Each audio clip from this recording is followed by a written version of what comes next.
Señor presidente, señorías, ilustres invitados, iniciamos el curso político, como viene siendo habitual, celebrando este pleno institucional con motivo de la celebración el próximo domingo, día 8, del Día de Asturias, una buena ocasión para volver la mirada sobre nosotros mismos y nuestra realidad. Resulta forzoso posar esa mirada, en primer lugar, en los premiados con las medallas de Asturias, que hoy serán objeto de homenaje.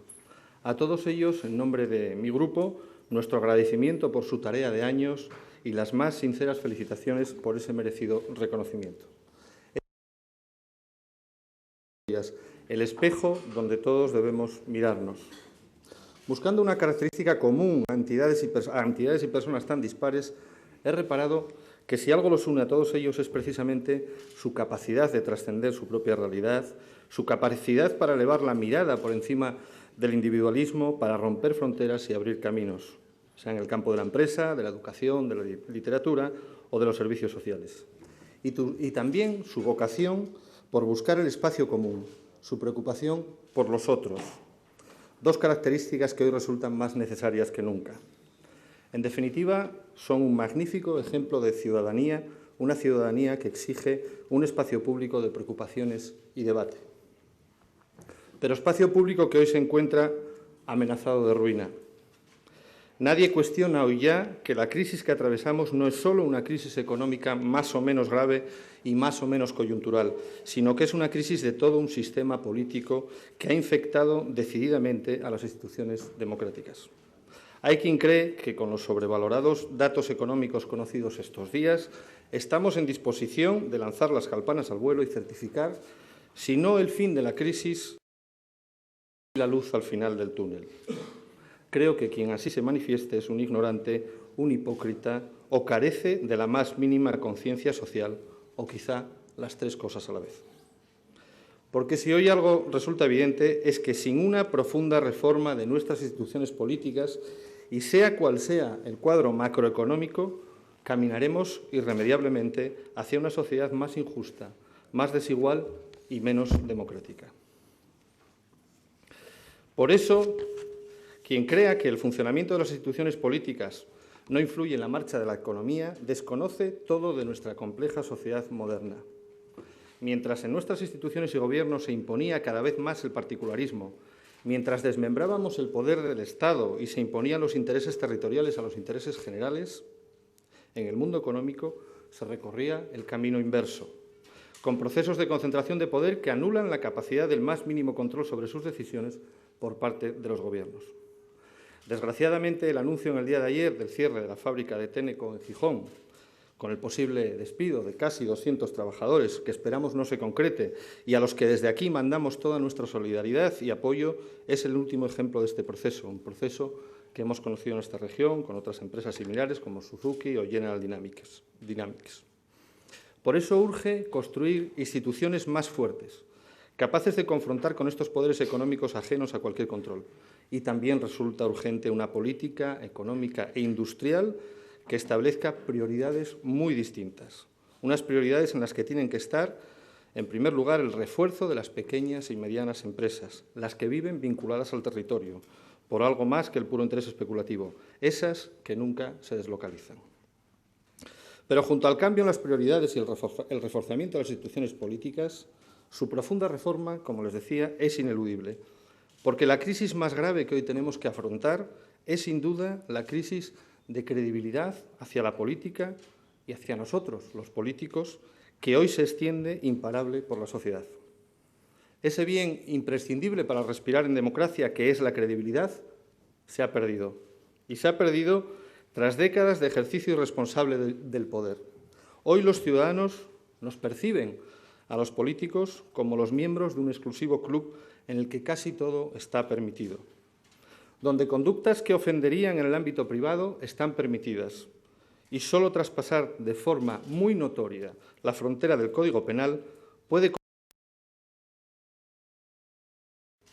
siempre judicial, claro, nunca de las instituciones a las que les corresponde la tarea del control político.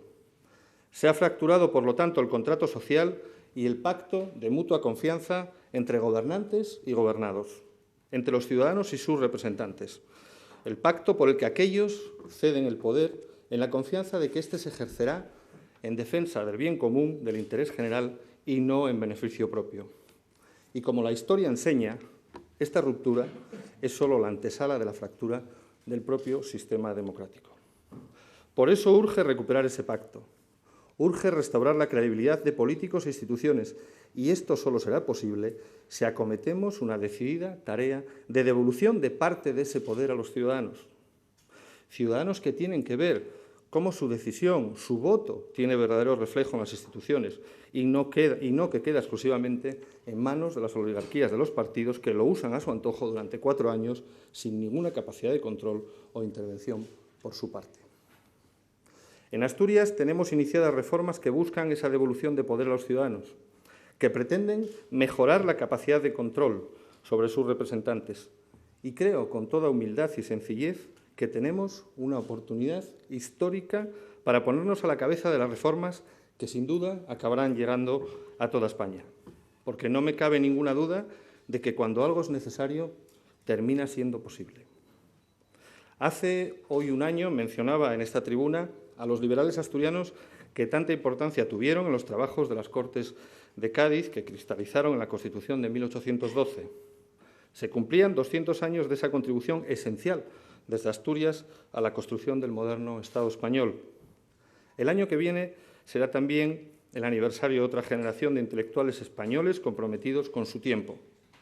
La generación del 14, la generación de la rabia y de la idea, como la calificó certeramente Machado, y en la que también destacaba un intelectual asturiano, Ramón Pérez de Ayala. A él le corresponde una definición que hoy me parece político no puede ser un iniciador, sino un realizador. Por eso, hoy menos que nunca, estamos dispuestos a quedarnos en planteamientos teóricos, en juegos florales de parlamentarismo para desocupados. Creo que mi partido, UPyD, ha dado muestras a lo largo de esta legislatura de un comportamiento responsable y sensato, a la altura de lo que Asturias y los asturianos necesitaban. Hemos contribuido a la estabilidad política de nuestra comunidad en la medida de nuestras capacidades y, por encima de siglas o nombres, no hemos rehuido ningún debate, con espíritu de diálogo y de acuerdo siempre. Y en esa línea seguiremos. Pero que nadie se confunda. La estabilidad que necesitamos es la necesaria para tomar decisiones valientes. Necesitamos la estabilidad política capaz de generar cambios profundos, porque por encima el contrato que hoy urge restaurar es con los ciudadanos, con los asturianos, con la calle. Y eso sin concesiones a demagogos, oportunistas ni fariseos. Y por eso que nadie confunda estabilidad con inmovilismo, respeto a las formas y procedimientos con parsimonia o conservadurismo mental, porque nosotros no hemos venido para quedarnos mirando al pasado como petrificadas estatuas de sal. Para el cambio valiente y necesario, para romper con las inercias del pasado, para eso seguimos con la mano tendida y franca, porque, en palabras de Antonio Muñoz Molina, no estamos condenados a lo peor, ni el pasado nos ata a un porvenir inevitable, pero tampoco hay ninguna garantía de que durará lo bueno que hemos logrado. Ese camino de las reformas y los cambios profundos es un buen día para iniciarlo, o en su caso continuarlo, el día de la fiesta de todos los asturianos, el día de toda Asturias.